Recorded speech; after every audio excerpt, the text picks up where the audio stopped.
Hey, my name is Grace. I moved to New York City in 2022 without a job, and for the last few years I have been able to survive here as a freelancer. Since I've been here, I've been pretty stubborn and very adamant on not working a regular 9-to-5 job. I will say that this lifestyle isn't for everybody. I definitely don't necessarily recommend it. There's nothing like a steady paycheck. There's a lot of strong pros and cons to freelancing. A couple of caveats I want to address before I get into it. First, I'm 24 years old. I'm still on my parents' health insurance. I don't have any dependents. I'm not financially responsible for anyone besides myself. And so my situation is very different than, say, a 24-year-old that works to support their family. Second is that I don't spend a lot of money. I'm pretty frugal and low maintenance. I have enough money to buy groceries, eat out with my friends, go to a concert every once in a while, travel. I think I have very healthy spending habits and I'm not somebody that needs a lot. Third caveat is that I would not be able to do what I do if I wasn't an actor. When I work as an actor, I'm able to make a lot of money in a short amount of time. And even though I don't work as an actor all that often, that is still the majority of my income. Acting is its own separate thing, and it is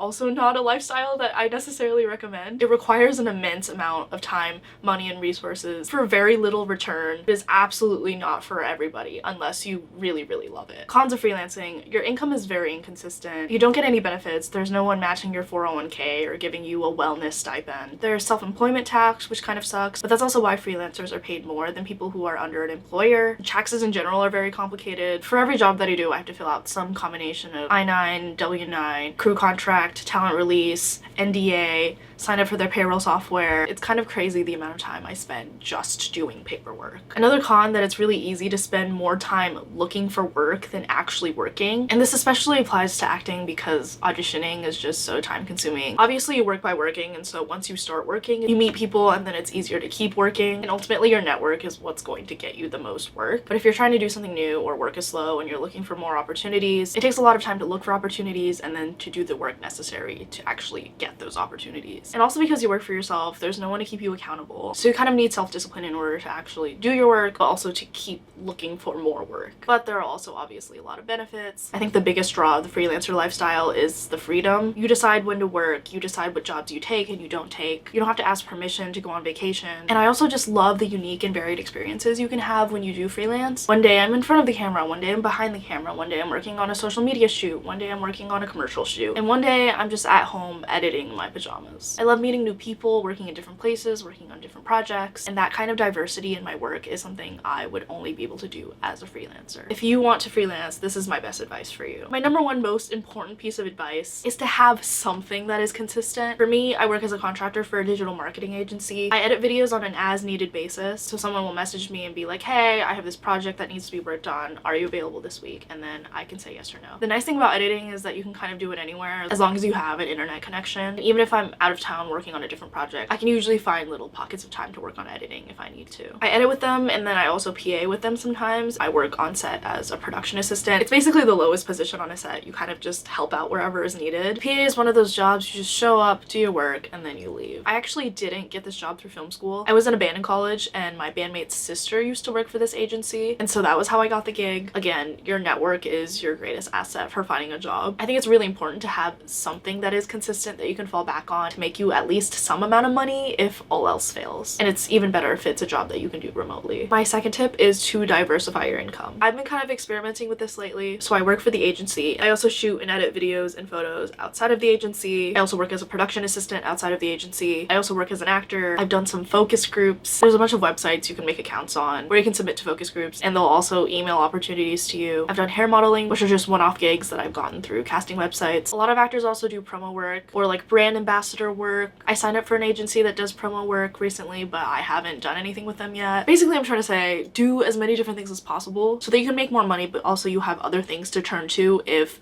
one stream of income goes to shit. How do you even get these jobs in the first place? In New York City especially, literally every market is oversaturated. The way that you're gonna get a job is through your network. Even though there's a ton of people that do what you do, at the end of the day, New York is a place with so many opportunities. And there's also so many people that you can meet that might be able to give you opportunities. My third piece of advice is to keep your expenses low. Your number one expense is probably going to be your rent. And I would just say, ask what you really need in the place that you live. Keep the stuff you own to a bare minimum. And don't assume that you have to pay a ton to get what you want in New York. York, it is possible to find a good deal. My first apartment was a great deal and I found it on Facebook. There was a girl looking for 2 roommates and me and my friend moved in with her. And the apartment we live in now is extremely below market rate, and that I just found on Street Easy, but it went really fast. We saw it the day it was posted. The next day I went to see it alone because everyone else had work and I'm the only one that freelances. And so I took a bunch of photos and videos, showed it to my roommates, and we signed the lease that night. And so if you want a good deal, you have to hop in it really quickly. Rent is also obviously going to be cheaper if you have roommates. It's New York. Everyone here has roommates. There's no shame in having roommates. There are also parts of Brooklyn and Queens that are more affordable. Uptown Manhattan can be more affordable. Just make sure where you live is worth what you're actually paying for it. There's a lot of apartments in New York that are not worth the price that people are paying for them. My fourth piece of advice is that if you live in New York, you should take advantage of the resources here. It is so easy to have fun for free here. Pretty much all museums have free museum days. You can get Culture Pass through your library card, and you can also go to museums for free through that. There's an Instagram account called NYC for free, and they post events and pop-ups that are free or where you can get things for free. And also the great thing about New York is if you're looking for something to do, if all else fails, you can just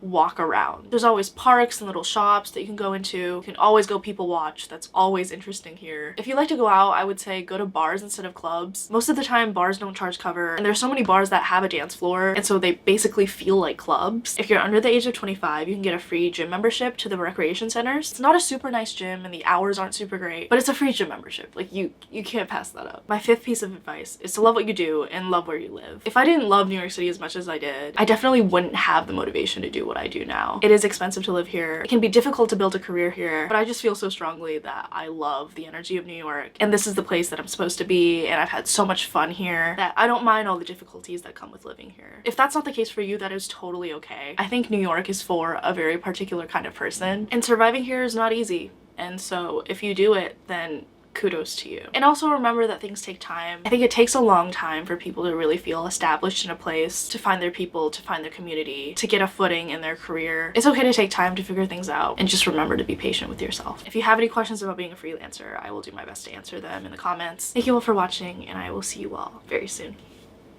Bye.